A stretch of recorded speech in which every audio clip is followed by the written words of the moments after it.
Are you introducing me or am I on? Just time for a second. All right. Say a couple words. So we are ready for day 2 of the lightning talks now. Yay. First, 2 quick announcements. One, if you've been worried about can I get to the slides of any of the speakers, even the lightning speakers, fret no more. If you go to the website, down the side with all the navigation where it says talks, presentations, and schedules, there's now a proceedings link. It will list every talk from the conference with the first bit of the description from the talk and any URLs that they included for the abstract or the slides, all in one place. Thank you, Dom. And second, to make the advertising work a little smoother than yesterday, you will see 2 chairs up front on this side and 2 up front on this side in front of the front table. Wander up to those chairs, and then when it's advertising time, come up here. And if you're doing a regular talk, you can either use this microphone or the little one, and we'll be good.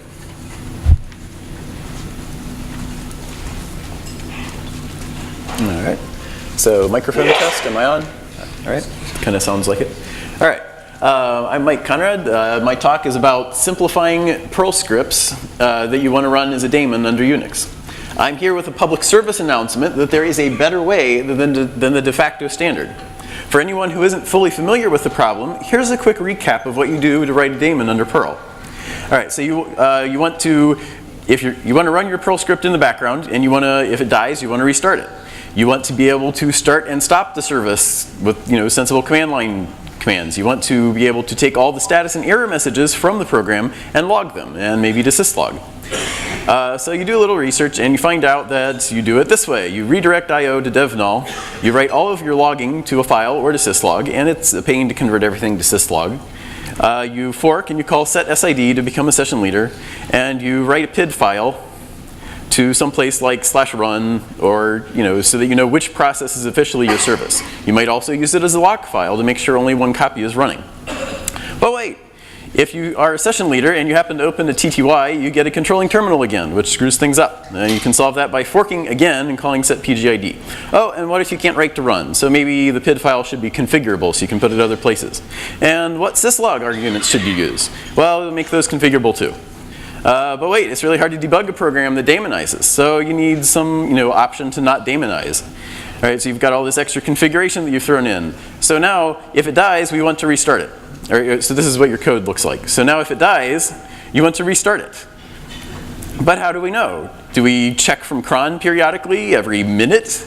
Those are bad solutions. Also, the PID file causes a race condition because the PIDs get recycled. All right, now you want to up and down the service. So you're going to use the PID file again to kill and check and so it's everything that you do based on a PID is race conditions and more race conditions.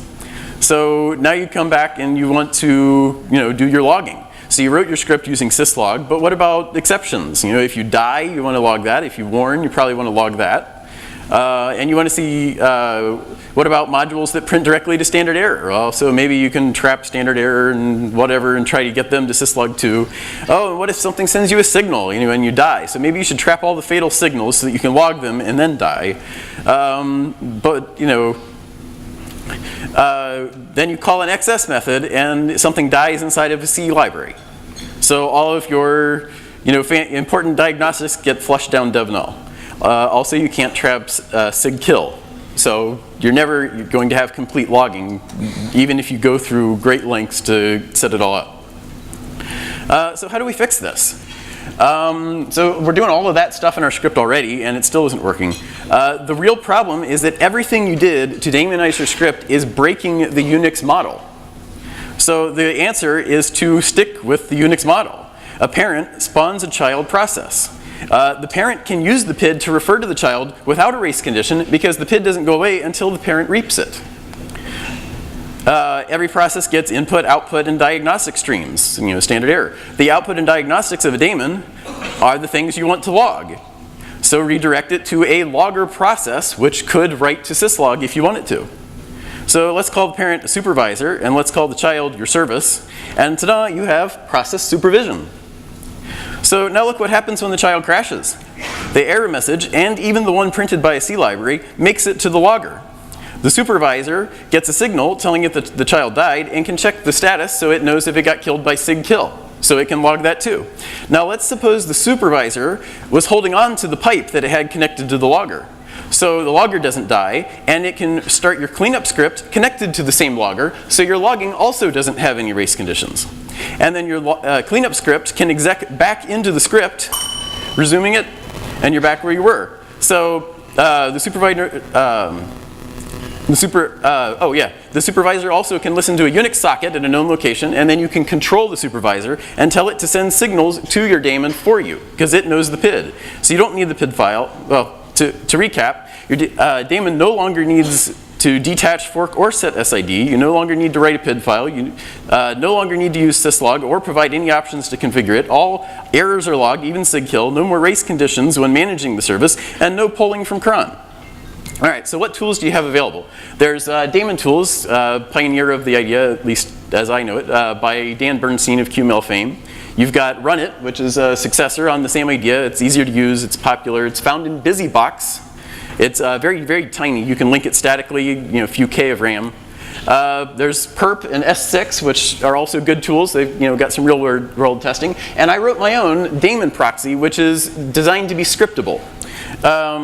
So if you want to write your, it's kind of an easy thing to write. So if you get into that kind of bike shedding thing where you want it to be just particularly your way, consider extending daemon proxy with a Perl script to get the supervision you want. There's also Upstart and systemd, but by comparison, they're kind of bloated and complex, and they expect to be run globally across the whole system. And the neat thing about Runit is that, you can run multiple hierarchies of them. They don't even need to run as root. You could have one running as Apache, and it could have all your web service, stuff running underneath of it. So in conclusion, those are some links you should check out. Runit, Perp, S6, my own daemon proxy, and if you are using log any, which you should be, there's an adapter for it.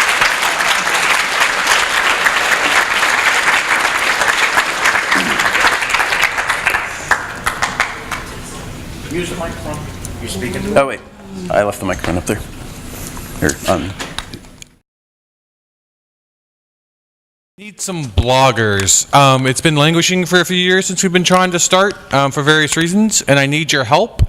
So anywhere from like 12 to say 365 blogs next year, between now and the next YAPC would be great. 12 is kind of my min, 365 is my max. Please see me.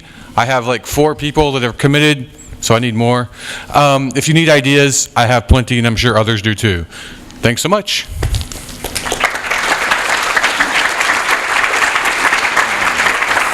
All right, just real quick, tomorrow's the last day of the conference. Someone needs to do this. If you're doing a talk, go to the live stream during the talk and watch yourself do the talk so that it can be on the screen and the internet can explode. So someone do this tomorrow.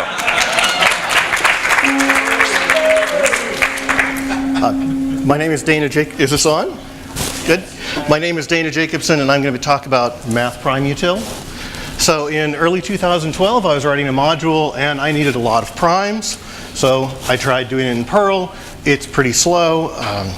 So hey, there's a module, math prime XS. Not fast enough for me. Too much memory. David Oswald has a nice module called math prime fastc that he was working on. That was really close. I submitted a patch. It's now a little faster. That probably was fast enough for my original purpose. But hey, this is Perl. I want to do it myself. It was fun. So I released it in June 2012. It's now on its 42nd release, and now has the functionality of pretty much all of these modules and many others. I'm obviously not going to talk about all these functions it now has. Some of the design decisions I went through: do I want it function-based? Do I want it OO-based? Different modules did it different ways. I chose functions. I do have a prime iterator object. Inputs. So I originally started, well, I'll just do native integers. This is simple. But later, I wanted big ints. In number theory, big ints usually means 100 digits, 1,000 digits, 10,000, 100,000. So they're quite large. I can use math big int, very portable, but it's also very slow. So I ended up writing math prime util GMP, which is a back-end. Math prime util just finds it if you have it installed, and now you get very fast big int support.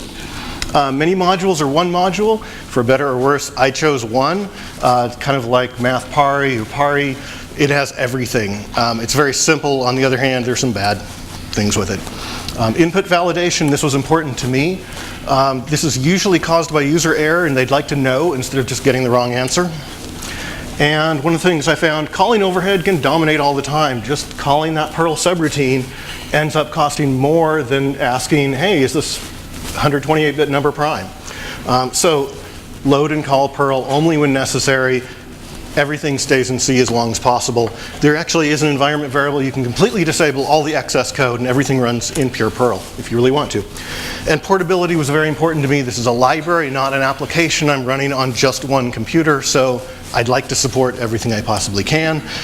This is really painful, especially for Perl 5.6.2, which loves to turn 64-bit numbers into doubles, which just lost a bunch of precision on the end, and then you get very wrong answers.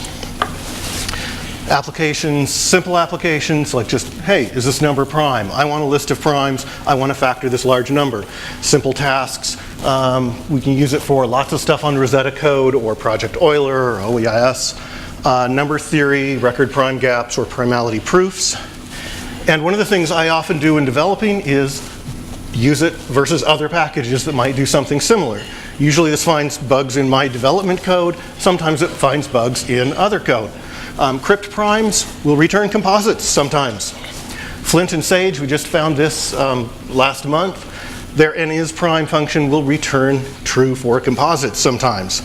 They just did an emergency patch, and we found it with this Perl module. Math pari can return true for composites because it's using an old version of pari. Perl 6 and SymPy have a very similar issue. There are known counterexamples to its isPrime, and sometimes it can be slow. And cryptography, which is a big application. Lots of the cryptography modules have been written over the last 10-something years, use math pari. This is a problem because math pari uses very old version of the actual math library, and it doesn't work at all on 64-bit Windows. So we'd like some alternative. The crypt random module, you can use bytes random secure or plenty of other alternatives. Crypt primes, math prime util has every feature crypt primes has. Crypt RSA, so I wrote alt crypt RSA big int, which is a drop-in replacement, and that fixes all the open defects I know of. Crypt DSA, I wrote crypt DSA GMP, again, using this tool, it had everything I needed to do. This is 20 open defects, but it does require GMP for performance. The good news is, after that, it's faster. I think this is a Perl success story. It is the fastest open source prime count and nth prime. If you look at prime C of Yahoo or any of these other open source tools, this is millions of times faster because you can do prime counting better than generating primes. It is the fastest 64-bit primality testing, and you can do random and proven primes with it. If you install math prime util GMP, we can generate proofs for 120-bit numbers in milliseconds. Fastest big int probable prime test up to about 10,000 digits. Open PFGW is faster past that. Open source AKS and ECPP, millions of times faster than the alternatives. And I've been using this for the last 7 months with a little script to do record prime gaps. It's now found 20% of all the current record gaps. Thank you very much.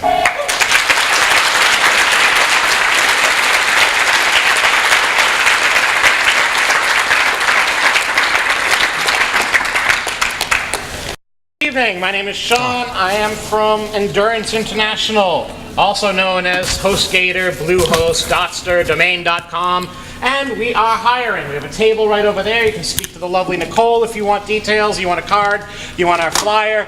We have offices in Vancouver, Utah, Texas, both in Houston and in Austin and in Boston. So there's lots of different options for locations that you could live and work at with us. Again, if you want more information, speak to Nicole.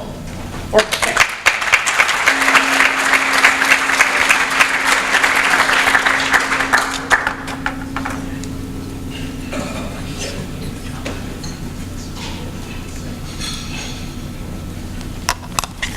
anyone else? Did that come up? I'm Brian. I'm from SiteSpec. I'm in. Oh. Tell the world. Hey. Well, he was all loud before, so I might as well copy suit. Anyway, I'm Brian. I'm from Boston. I work for a company called SiteSpec. We're a multivariate website company. Unlike the vast majority, which use JavaScript, we actually do everything in a Perl backend, so we can do regular expressions on HTML to do all your testing and modification. It's really cool. We're hiring, so if you want to get a job in Boston, come talk to me and find me. Thank you.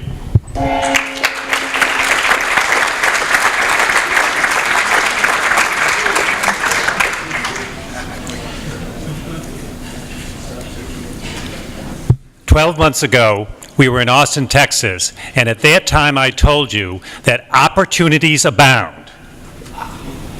Opportunities abound for you to contribute to the Perl community, the Perl 5 core distribution, and CPAN. Today, a new opportunity, one which I only found for myself in the past 4 months. Test a CPAN module against the Perl 5 bleed. Now, many of you may not know, what is the Perl 5 bleed? It is the head of the principal branch of Perl 5 in our Git distribution. It is the so-called bleeding edge of Perl 5 development. Most of our new ideas for Perl 5 are developed in branches, and they're discussed on the Perl 5 Porters mailing list. And they only make it into bleed when they have been well discussed and tested. Bleed should pass all its tests every time. However, even if bleed passes all the tests in the Perl 5 core test suite, we still can't test it against the production code that you write every day, the so-called dark pan.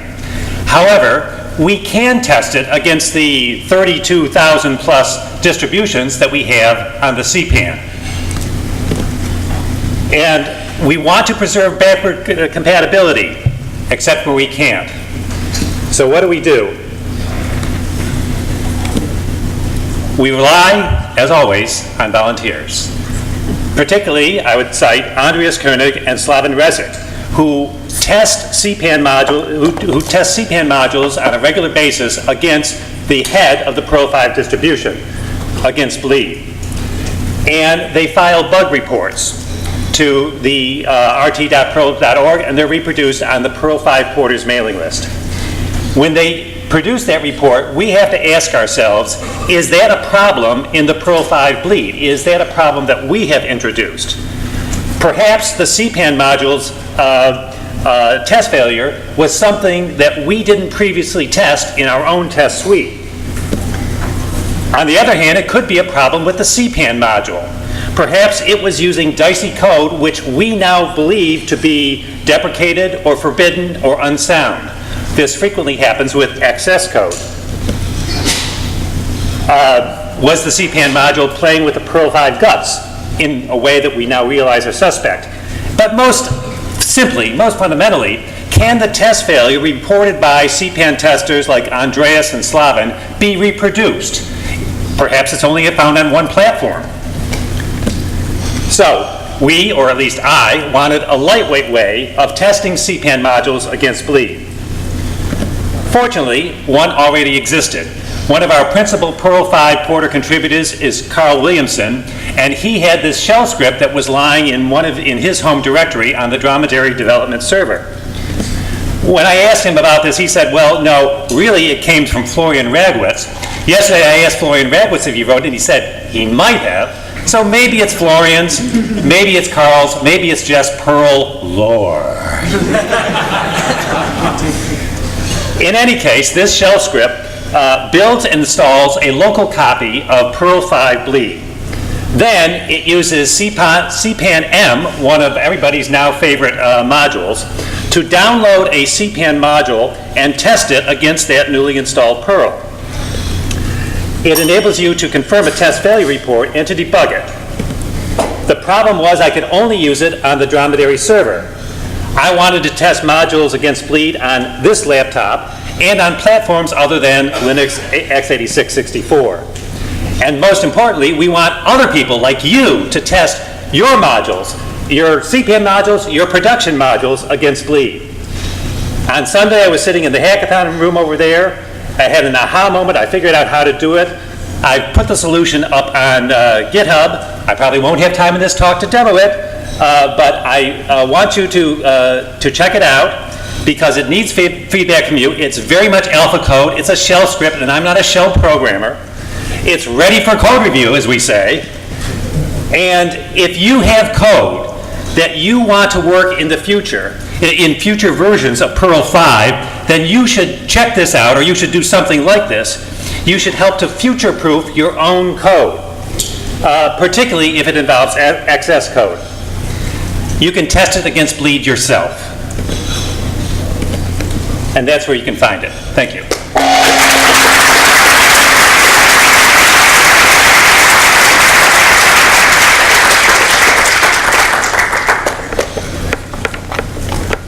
I would just like to follow up with a quick plug for the log::any module. If you have a Perl module and you would like it to, maybe it has some interesting things that that you'd like to log, the module doesn't do anything until the person using your module installs an adapter to send the logging information somewhere. It's a great module. Check it out. Hi, my name is Alan. I'm from Seattle. Seattle is home of Jimi Hendrix and Pearl Jam and Nirvana, but not home to a Perl mongers group that I know of that is active. If you are from Seattle, come see me sometime, if I don't scare you, I hope, and I would love to get that community going. Go see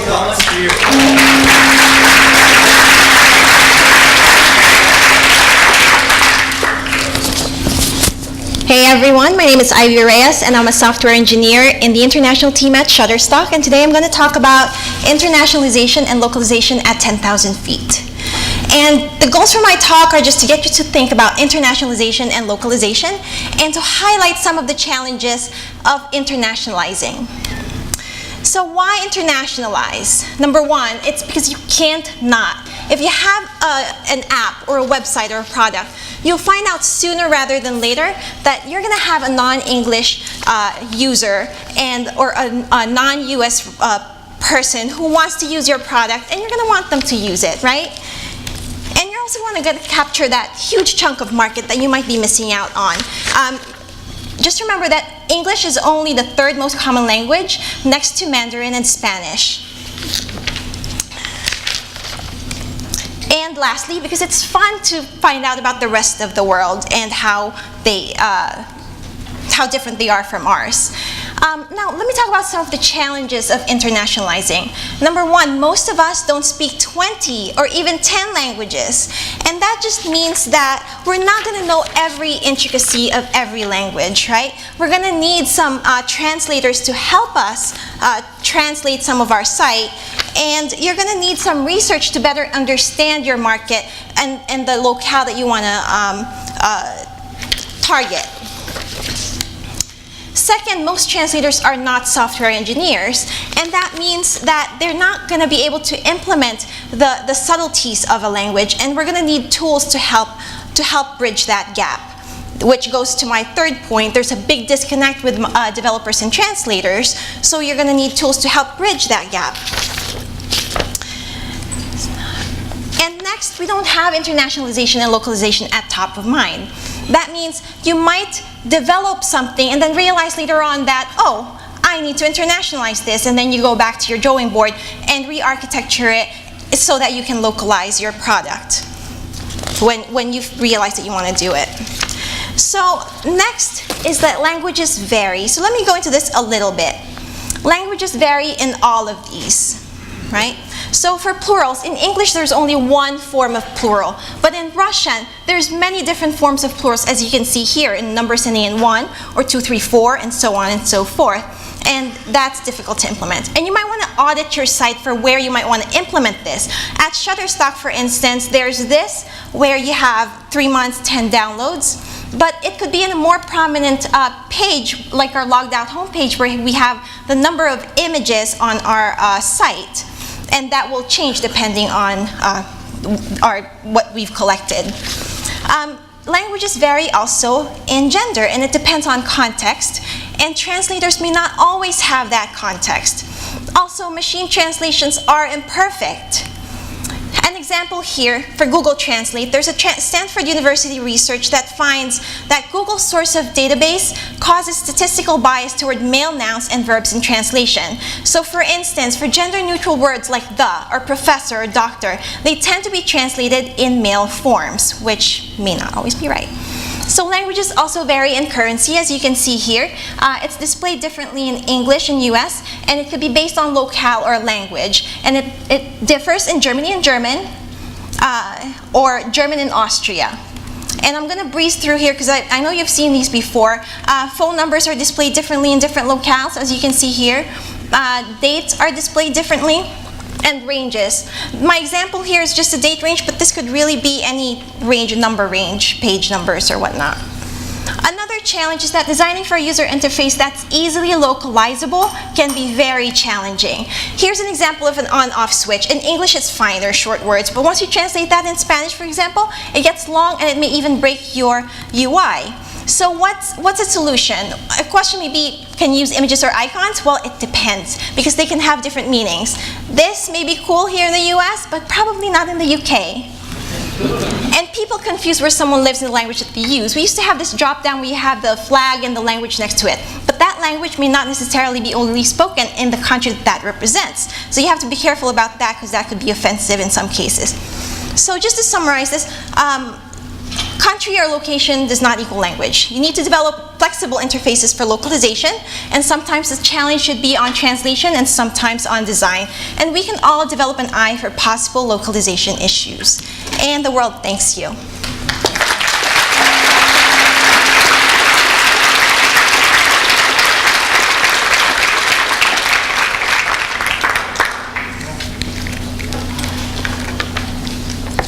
So, hi, I'm John. I'm one of the conference organizers, and I just wanted to remind speakers, and this includes all you lovely lightning talk speakers, please upload your talk slides. I see from the administrative emails that I get that a lot of people are doing it, and that's great, but all the rest of you, get on it. Thanks.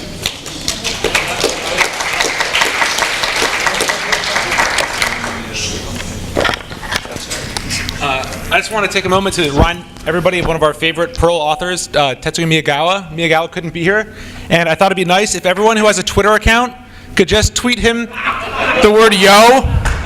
I know he'd really appreciate it. Thank you.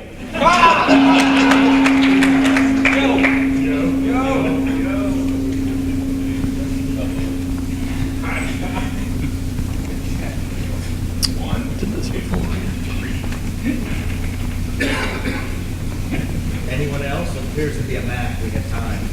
No.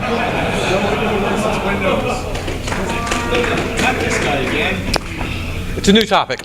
So if you've enjoyed your time here and it's your first Perl conference, or it's like your 10th or 27th or whatever, hey, it's awesome to have workshops. I've kind of hosted a few. I've done a few events. While the rest of YAPC is happening, if you want to talk to an organizer and figure out how you can do it yourself, that would be awesome. Like Seattle, I'd love to go to Seattle and have a workshop. I'll come. Anyway, it's not as bad as you think, and for the cost of your corporate training, you can often host a workshop, not a YAPC, but a workshop. A few $1,000 can make a pretty awesome event. Anyway, something to think about, and thanks.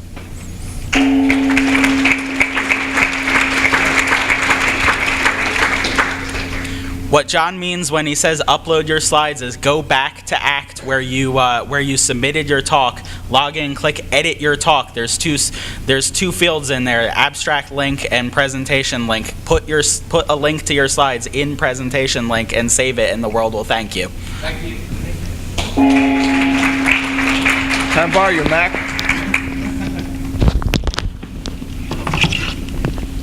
Let's skip to the next person. Well, I can get it up in a second. No, we'll skip. We'll go ahead. Next person. Leon, you go first, then we'll come back to you.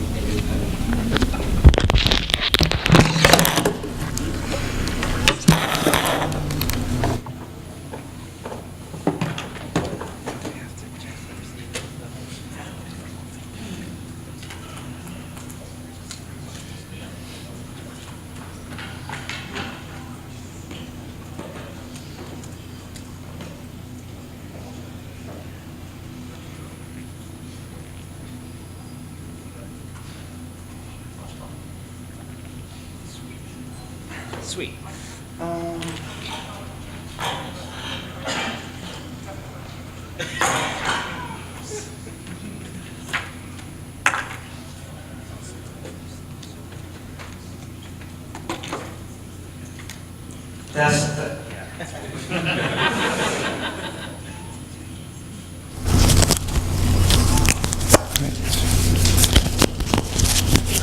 Hello? Awesome. Okay. Hello. I'm going to tell you all about. I'm going to tell you all about emergency debugging. Has anyone of you ever had a production server that, at some unexpected moment, segfolded without saying a word? Everyone, right? Right. How nice would it be if instead of being silent, it would actually tell you it has segfolded and is at segfolded here? Something like this. This is it says segfolded and it will give you a C stack trace.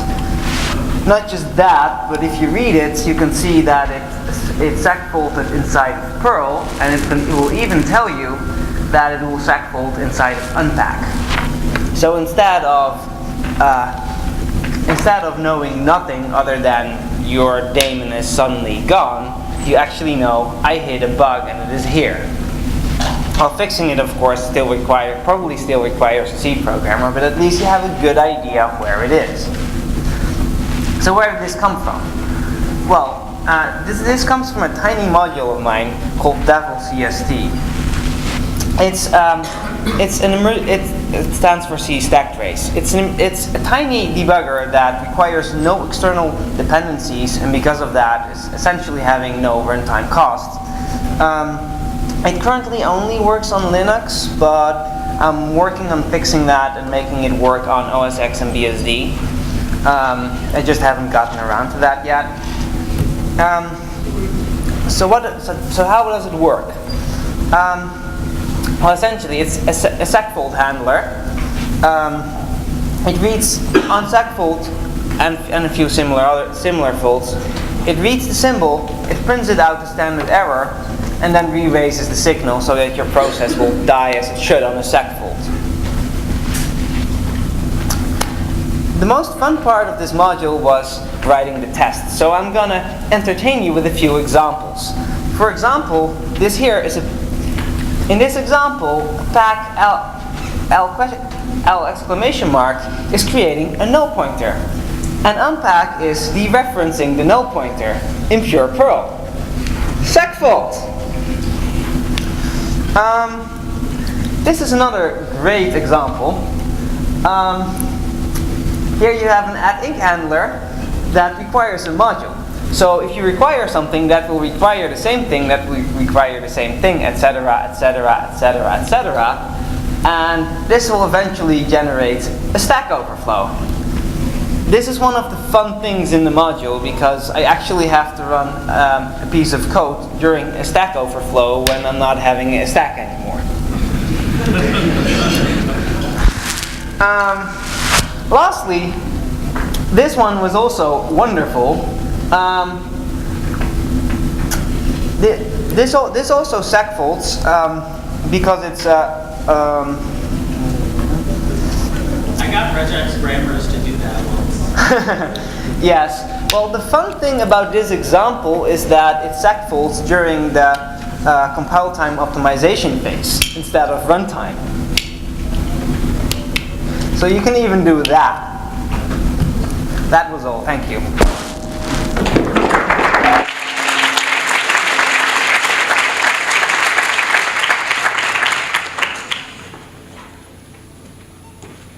So my talk is entitled, Don't Bring a Windows Laptop to a Perl Conference.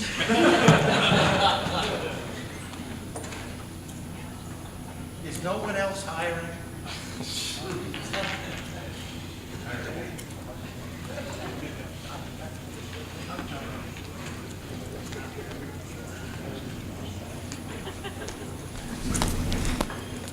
Has anybody here tried to use the Wi-Fi in the hotel? Was it fast and reliable? If you're staying in the hotel, on your pillow they left a little card that says your parting thoughts. So that's idea number 1. Idea number 2, please raise your hand if you have already contacted the Federal Communications Commission to support net neutrality. Can we get a round of applause for these people?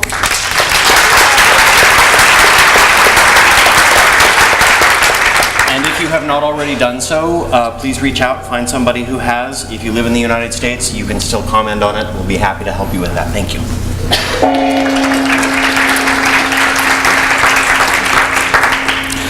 All right, so Apache 1.3, released in the late 90s. 1998 is when it came out of beta. 16 years old, I'm still using it. Don't be like me. But if you are, and some people are, this is what you do. Now, modern browsers will do a lot of weird things. Advanced caching, DNS pre-connect, DNS prefetching, and then HTTP pre-connect, which is where they connect to your site before the user even goes there, if they're typing, or if they're already on the site, before they click the next link, it'll start connecting to get them a connection sooner. And of course, if you're using Apache 1.3 with Model Perl, like I am, don't do that, then you use a lot of memory. And even if you use tricks like loading all of your modules before you fork, you can still use a lot of memory if you're actually doing something with Perl. If you've actually got a web app behind that, then you're limited. So we run 10 Mod Perl Apaches. If we run more than that, we'll start swapping. Rather than buying more memory, we can write Perl script. So what happens is even a single browser can go ahead and just open up a ridiculous number of pre-connections, at least 4, sometimes 8 or more. And so a single browser can basically take down your whole site. Everybody's connected to it. If you're one of the lucky people with Chrome who have a connection, then you can click through and keep using the site. Everybody else, the site's down. It's denial of service attack. So how do you fix that? Well, you start killing processes. And of course, you can do that by hand, PS. If you're lucky enough to have a server status page, you can look at that. But you can also write a Perl script, which is what I've done. And if Chrome is connected and it sits there for 4 seconds without doing anything, then I kill it. So it's less than 2 minutes of talking, so I'm going to show you some quick code. Have you tried to use the hotel's wireless? So I found a bug on this, right? Chrome, devs, stop pre-connecting so much. They're like, okay, stop using Apache 1.3. Upgrade to speedy HTTP 2. All right, maybe not. What about embedded systems? What about systems that, can't do that? So I put the link to this on that Chrome page, and I got feedback. People are actually using this ridiculous script that I wrote. So just to show you off, the thing I want to show off mainly is my regex. Look at that beautiful regex. Come on.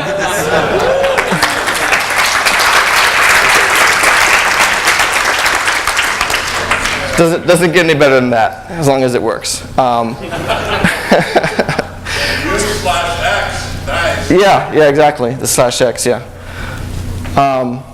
So grab the data, parse it, and then start killing things. And again, this is horrible, horrible code. Don't do this. What am I doing here? What is this? Don't do that. But it's Perl. It works. As long as nobody figures out a way to get that as an attack vector, it should be all right. Right. So yeah. So there we go. So yeah, if you can figure out a way to own my site, go ahead and do that. Otherwise, have fun. And so, Chrome devs, what are they thinking? They're breaking the freaking internet. I tell you what, HTTP 2, it's a monstrosity. Jeez. Anyway, that's all I have.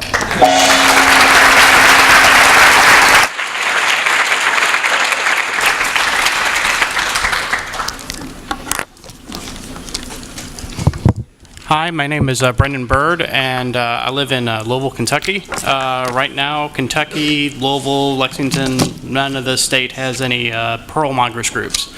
So I'm planning on starting either a statewide mailing list or a Louisville-based Perl mongers group.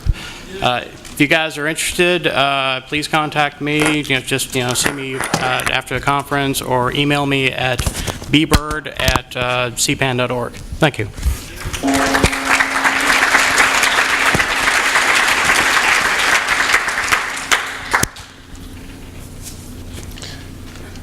so Stepford is this thing I wrote for work, and I'm going to tell you about it. So it's kind of like make and rake and cake and about 10 million other tools. Now there's 10 million and one. So like all those tools, you have declarative dependencies for different operations. So you can say, to build this file, first I need to build these other 3 files. To build each of these 3 files, I need to have this database or whatever. So then you ask for a final outcome, again, much like make and rake. You say, okay, Stepford, go ahead and build me this file. And what it does is it calculates the dependencies and the dependencies of the dependencies and so on, and figures out all the steps needed to get to the thing that you asked for. And individual steps can have a last runtime, again, much like make. So you can say, okay, it's just going to skip it if it's up to date compared to its dependencies. It's also totally unlike make and rake and cake and all that stuff, because with Stepford, each step is a unique Perl class, and the dependencies are attributes for the class. This is all using Moose. And the productions are also class attributes. So there's no DSL. I'm not a huge fan of DSLs, and for the particular task we needed at work, it wasn't really a good fit. Actually, I shouldn't really say I'm not a fan of DSLs. They're great when they're appropriate. For this, it wasn't. So here's how you run Stepford. You make a planner object. You tell it what step namespaces you have. So all your steps are located under my step prefix in this example. You can have a logger. It can run in parallel, so you can give it a number of jobs. Then you say, planner, run these final steps. And you can pass it an optional hash of config that will get passed to the step objects when they're being constructed. And it figures out how to get to those final steps. You can have more than one final step at once. And then it goes ahead and runs it. So as I mentioned, dependencies and productions, they're just regular Moose attributes. In your class, you give them a trait to declare that they're a dependency or production. It can be any type of data, but it should be serializable for the sake of parallel runs. And the dependency resolution is just based on matching up attribute names. So if something has a dependency foo, it looks for another class that has a production name foo. Step classes can have productions, they can have dependencies, they can have both. A class can have multiple productions, that's totally sane, and all step classes have to consume one of these 2 roles. So step classes themselves just define a run method and a last runtime. The file generator role, if you use that, provides last runtime for you by looking at the files that you generated. And you want to do all the heavy lifting in the run method, not in builders, even though you might be tempted to do that. But if you do all the heavy lifting in builders, then skipping a step when its last runtime is up to date will be useless. So here's a very simple step class. So it has a single dependency. It's the output dir. It has a single production, which is the data file. It's going to stick in that output dir. And then when we call run, it writes to that file. Very simple, very useless, but of course, that's all that would fit on the slide. If you want to do something useful, don't do it in these slides. Duh. So then when you create the planner, loads all your step classes. It doesn't actually do anything with them until you call run. I'm not going to go all through this because I made this for a time when I had more than 5 minutes. So when you call run, it does a whole bunch of stuff, calculates the dependency tree, throws errors if your dependencies don't make any sense, like they're circular or whatever, comes up with a plan, runs the plan, creates step objects, and then poof, you're done. All right, so I'm all done. You can find this on CPAN. We're actually using it at my work in production, which is a bit terrifying. I think it might be really useful for some folks out there if you ever needed a build tool of some sort and you were like, if only I could write all the build steps in Perl code, which for some use cases is fabulously useful, then this might be a great tool for you. I'd love to have other people take a look and give me feedback and send patches and maybe just tell me how I did it wrong. Thanks very much.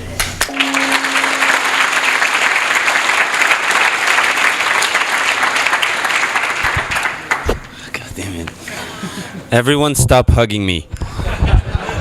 So, not just Miyagawa, but also Stephen Little couldn't be here today, and we all wanted him to be here today and yesterday and tomorrow and always. And so, for Stephen's sake, I would like you to find something in YAPC or in your experience here that you're not having fun with, and please blame Stephen for that. Okay? Damn it, Stephen! Thank you. Damn it, Stephen!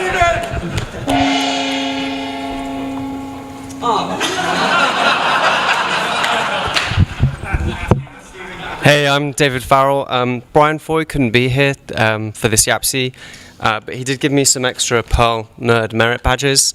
So we've got some for the Lightning Talk speakers already, and I've got about 25 left over. So what I thought we could do is I could just hand them out now, and if you want one, take one. If not, pass it on. Is my mic on? Okay, great. Pass them over here first. I need to make sure I have enough for all of You ready? Yep. All right. Hi, I'm this guy. Over the last 5 years, I've taught myself how to read, speak, and write Japanese. And I will teach you in 5 minutes how to do the same. In 5 minutes. So I know what some of you are thinking. This guy, who is he? What does he know about Japanese? Well, I beat NetHack in Japanese, so, respect. I've also given talks in Japanese. This is actually my first Lightning talk in English. I talked about inline C, which is an amazing module. I'm also published in Japanese. I wrote an article about Musa's meta-object protocol in Japanese for a programming magazine called WebDB Press. So maybe I know what I'm talking about. How are you going to learn Japanese? So here's the first rule. You want to have fun. It's probably a good rule in general to live by, but it applies particularly strongly to language learning. But that's not all, right? Because you're having fun now, you're not learning Japanese. So what's the catch? You have to have fun in Japanese. So first of all, RMRF all your English music, no more English MP3s, no English subtitles, please. Change your operating system to Japanese. For whatever reason, it continually surprises people when they see my phone and they're like, hey, wait, what? Anything English in your life, get rid of it. So, you only have 5 minutes, you gotta, commit. So I know what some of you are thinking, what fun is? So let's review. This is a Japanese textbook. This is not fun. This is the Fifth Elements.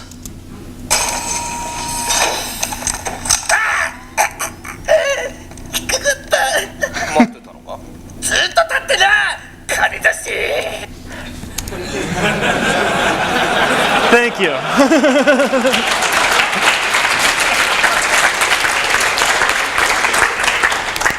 So Professor Tanaka does not intend to what the fuck ever, but that's not fun. But Fear is the Mind Killer, that you have a real emotional investment in that, in some knife fights. Kanji drills, anyone like kanji? No, nobody likes kanji drills. Karen? Way more fun is like suplexing a death train. Spoilers, use the Phoenix down. Spending time with my crazy pug, that's actually kind of fun. This is Moose. But more fun is actually spending time with my crazy pug while playing Pokemon in Japanese. So you gotta do that. And I know he's actually watching the live stream right now, so I'm blowing his little meatball brain. That me. So some of you might be wondering what Japanese is. So this is Japanese, that's a textbook. This is all the Japanese on that page, it's in pink. And then this is all the English, so this is actually in English, not Japanese. And as we saw, it definitely fails the fun, this is Japanese, and it's actually got a really good joke that you'd understand after only a few weeks of study. Unfortunately, Charlie, this is not Japanese, so I can't read it. So I'm gonna read this instead. This is a Japanese book by Charles Strauss. So have fun in Japanese. Sounds easy, right? Well, I'm actually pretty lazy. It's easy to just not do these things. So I use a site called Daily Practice, which is a habit tracking site. I have all these goals that I try to do every day or every other day or something. And in particular, if something's easy to do, it's easy not to do it. And a lot of people say, move to Japan to learn Japanese, but that doesn't always work so well if you surround yourself in English. So my suggestion is move to Japan, turn on the TV, don't turn it off for 2 years. That way you'll learn Japanese. On a related note, I don't live in Japan, I live in Boston, which has very little Japanese, but I try to get by. So what I did was I took this device, which is a Raspberry Pi, which is amazing, and I will praise it for a bit because it's like a disposable computing, which is like this weird new world of, you know, next level science fiction shit. Anyway, so I hooked up my Raspberry Pi to my TV, my router, so I can SSH in, and a terabyte USB drive filled with Japanese media. And then I wrote some software. So at 9 o'clock in the morning, my TV turns on, and it starts streaming Japanese media automatically. Thank you, Miyagawa, for Twiggy. Yeah, that's run by cron and everything. About 25 minutes later, the first video is done, so it, you know, selects another video automatically, and then I don't have to worry about it. You know, kind of trying to do the turn TV on, don't turn it off for 2 years. So, you know, maybe this time it picks it up to The Simpsons, but I'm not really into The Simpsons, so I pull up my phone and I use this app that I wrote to queue up the next thing, which is Hokuto no Ken, which is about this guy who punches, you know, tanks and stuff. And then at, you know, a little past midnight, it's time to go to bed, but, you know, I read before I go to bed, so I try to read a little bit. Thank you. Go have fun.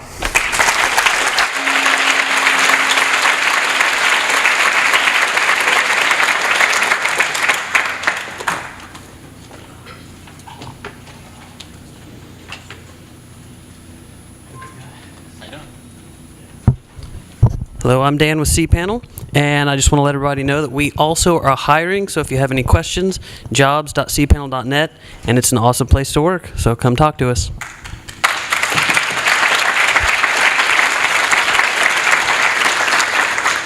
I'm just going to add to the lineup of people who couldn't make it here this year. JT has like 3 other conferences. He couldn't make it. So he's got a Kickstarter for The Captain is Dead. And if you could all go and spam his comments page, I think that would be really fun.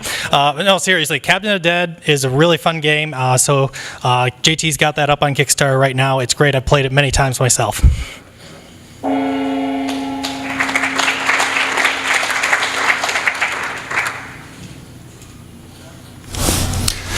Hi, Yepsy. How you doing?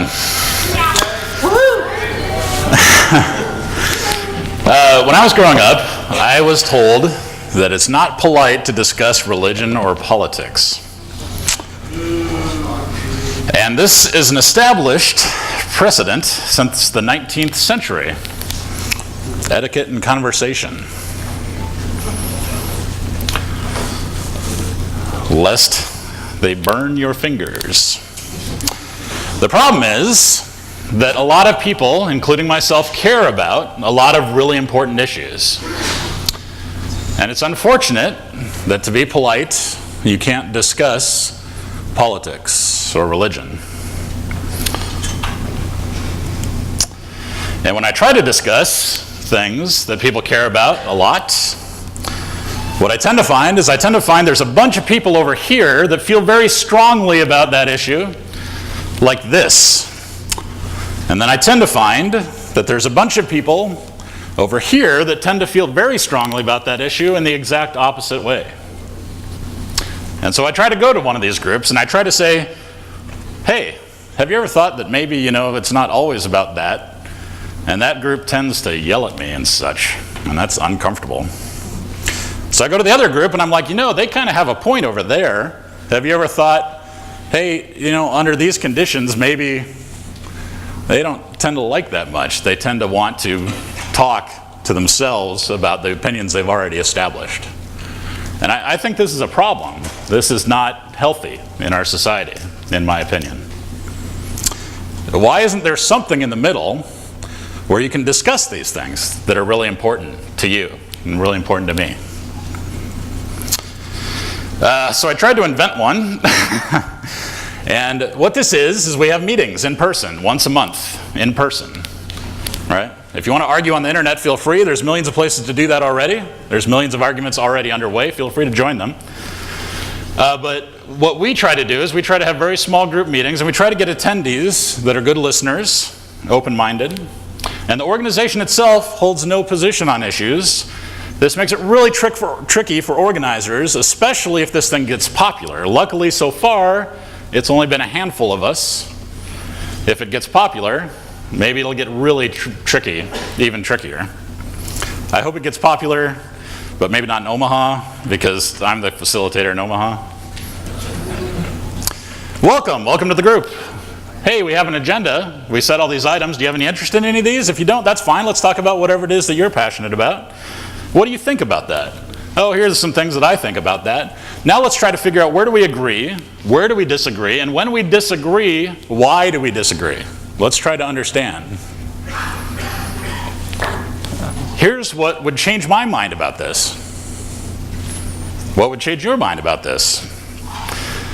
Now that we've been talking for a while, maybe over the course of several meetings, I think I can state your perspective accurately. Am I right? Is that your perspective on this? Can you state my perspective on this? All of these things are very healthy, in my opinion. At the end of the meeting, did you get what you wanted out of this meeting? Did you feel like people were listening? And if now we both agree we're completely simpatico, that is not the end of the process. We are not forming our own echo chamber where we agree about these things. We're going to go find people that do not agree with us. We're going to invite them to the next meeting and have coffee and civil discourse. This is hard stuff. And it's well-trod ground. Social workers, mediators do this for a living. This is not an easy sell to get people to show up for these things, because when people really feel strongly about something, it's not always the funnest thing to do on any given night. It's easier to drink. But I think this is necessary in our culture. I don't want all the people that get to discuss these things to be screaming about it from their perspective and not listening to someone else.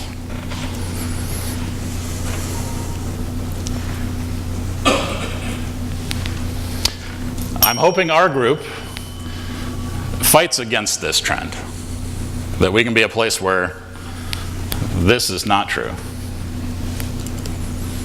So, if you're crazy like me and you don't live in Omaha, Nebraska, contact us.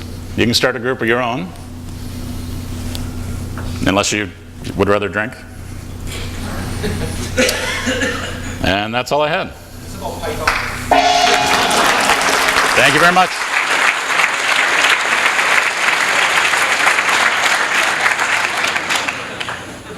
I do not agree this is a good idea. Shots fired! Shots fired! There will be a discussion whether it's a good idea or not.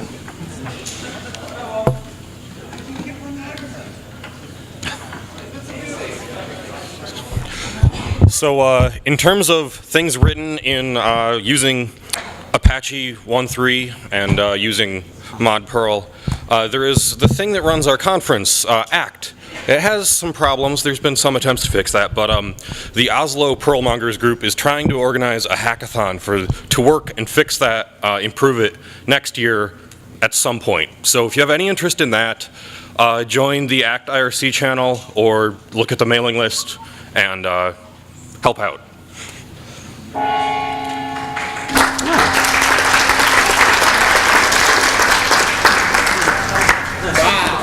Okay. Wait, I'm sorry. I'm sorry, that's... So... Please, do not give that man a hug. No!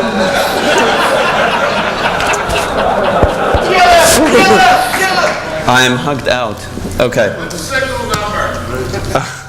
Okay, so... Right, so...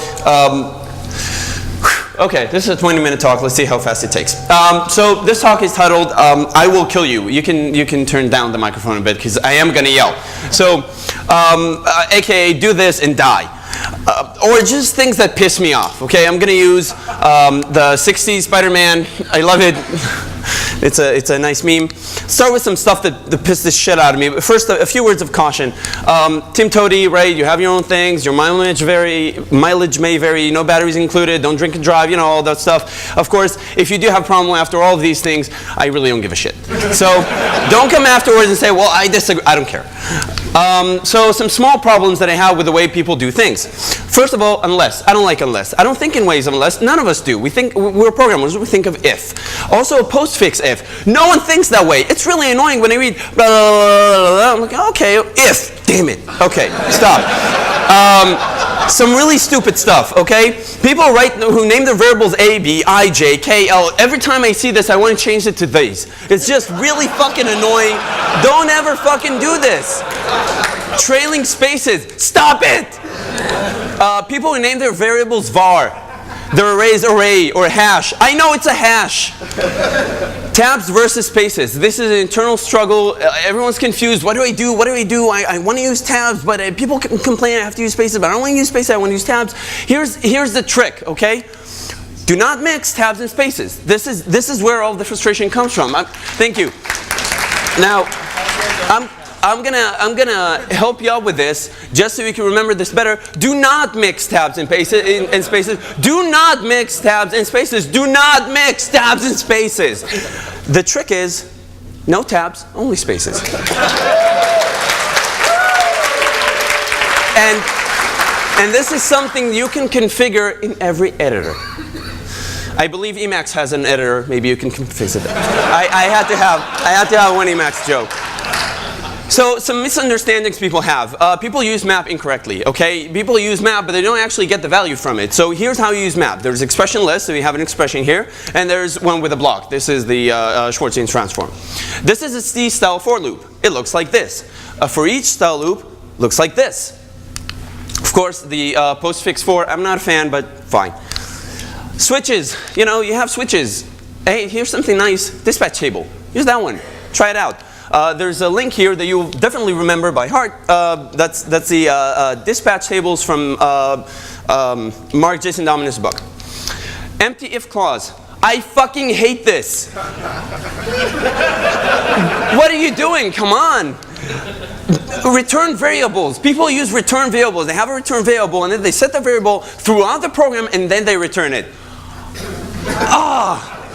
Batman is here, a sidekick of Spider-Man. There's this, never mind.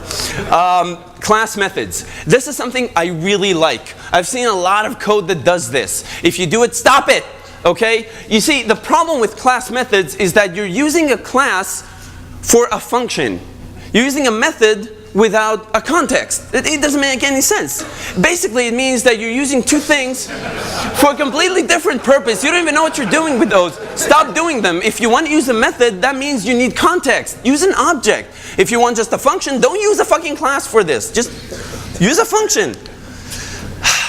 Workflow try and catch. Not for workflow. Don't ever use try catch for workflow. It is not meant for that. You're getting shit for Christmas.